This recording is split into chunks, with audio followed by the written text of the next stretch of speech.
Magandang umaga po. Andito po ako ngayon sa Recto. Ito po, dito po ako nagpapagawa ng salamin kay Joel. Kami po, marami po dito. Halos lahat kami dito sa Manila, sa Cavite, kahit sa mga mall po, dito nagpapagawa sa kanya. Yan po. Gusto ko pong makilala niyo siya para in time nandito na kayo, mayroon na kayong sarili niyong gawaan ng relo. Pag magpapagawa po kayo ng salamin, dito po kay Joel.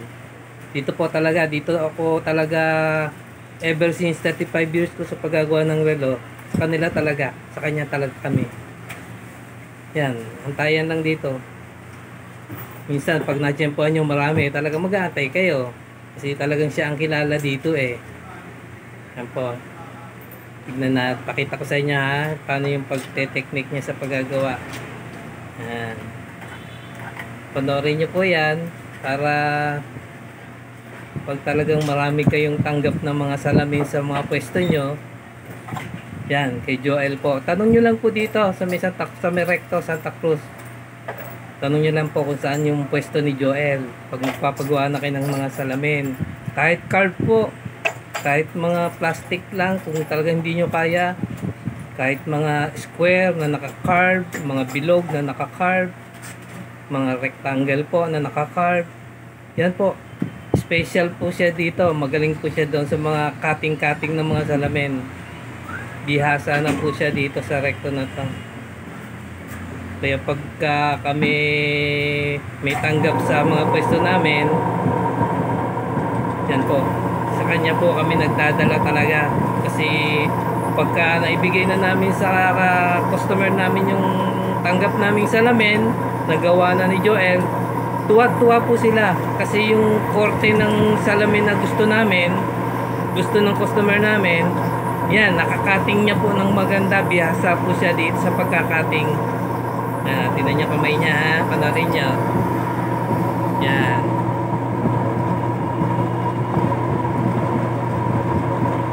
Panorin niya lang po para pagka in time matatandaan niyo siya dito. Joel po ang pangalan niya, Joel. Bihasa na po siya dyan.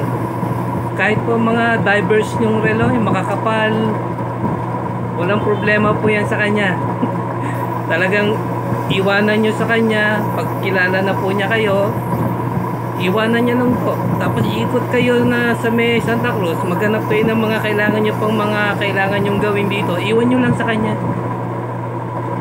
Pagbalik nyo, kahit 1 oras, 2 oras, 3 oras, 4 na oras po kayo, ikot kayo, balikan nyo lang po. Andyan pa rin yung pyesa nyo, yung gamit nyo.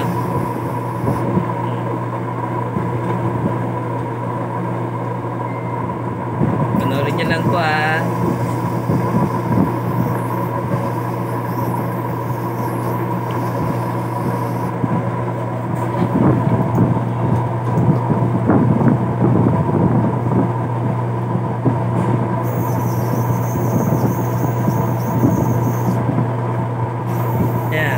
Sabi ko po sa inyo, pagkakilala nyo na po dito yung mga bilihan ng mga wholesaler namin ng mga bracelet, mga baterya, pwede po yan doon sa mga kaibigan natin na yon.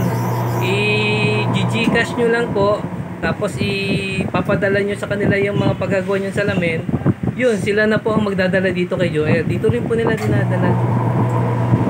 Kaya hindi na po kayo minsan kailangan pumunta pa dito sa Santa Cruz o sa Recto.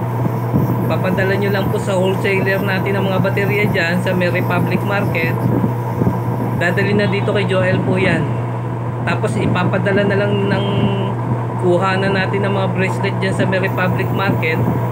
Papadala sa inyo. Pati yung mga order nyong baterya at mga bracelet, isang buhat na lang po yun. Ano po sa inyo, papagigas nyo na lang po. Tapos papadala na lang sa inyo. Ayan po.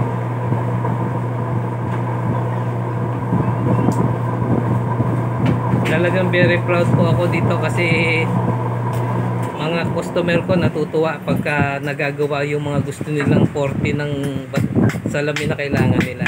Yan. Nyo? Ganyan lang po yan.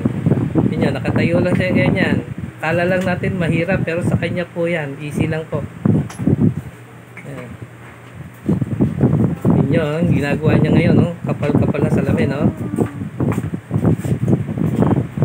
Kakating niya lang po yan. O, kita niya? Pero ako hindi ko po talaga nasubukan yan. Talagang nagdadala kami sa kanya. Kasi, yan o, tingnan nyo, kinakat niya ng ganyan.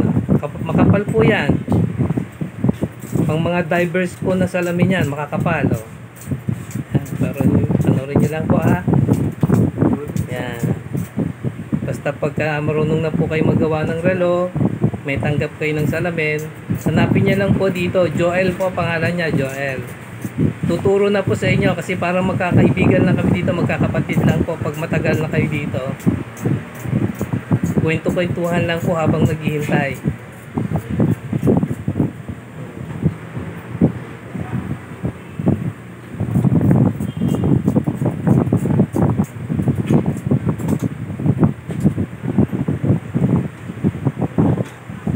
Tingnan nyo po yung sinukatan nyo ng salamin, oh. Ayan po, oh. Makapal po. Yun, ihasa niya na po.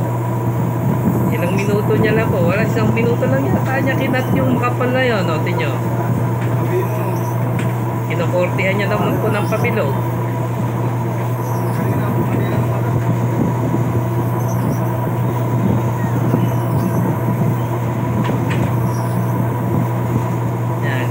Pakita sa inyo na pagkatapos ng salamin na hinahawakan niya ngayon, hinahasa niya na, pakita ko sa inyo na kung paano niya ilalagay dito.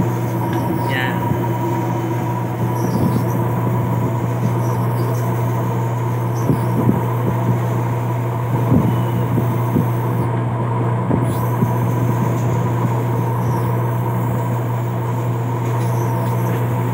Pati po mga taga-mall,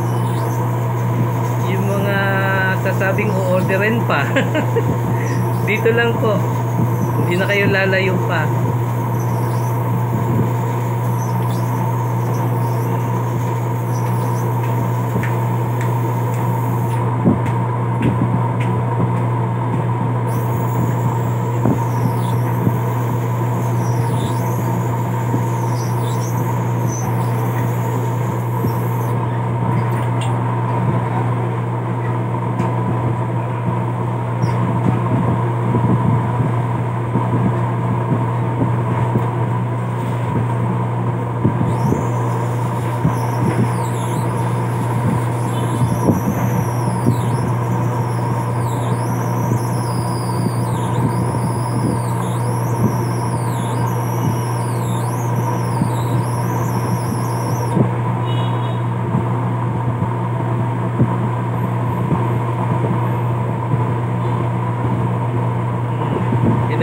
Talagang sinisilip niya.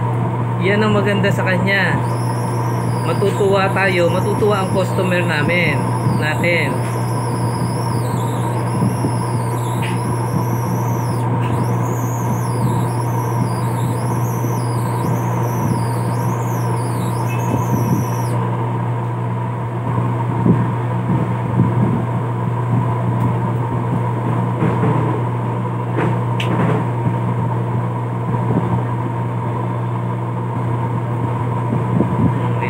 Sinisilip niya talaga. Hindi siya papayag ng may alanganin pa. Talagang ihahagurin niya po uli yan. Para sa atin po yan ginagawa niya. Kasi ayaw niya rin tayong mapahiya sa mga customer natin. Kaya ginagawa niya yung maganda para sa atin, para sa customer natin.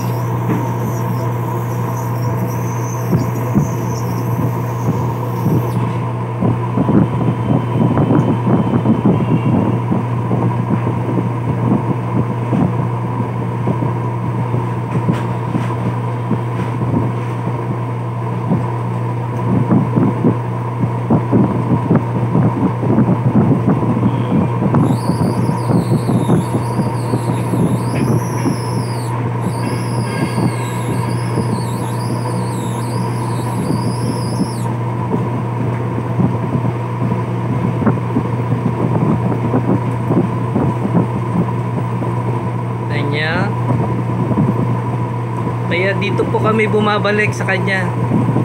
Talagang siya po ang ang nagmamalasakit talaga siya sa mga customer niya. Pag mayroon siyang hindi maganda-ganda pang tabas, uulitin niya po yon para gumanda ang korte niya.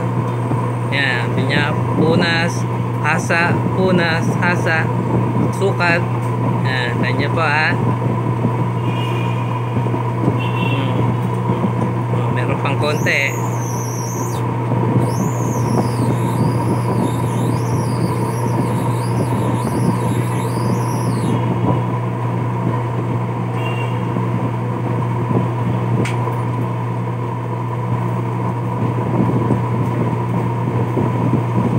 Diba, tignan niya, oh. Didiinan niya na yan.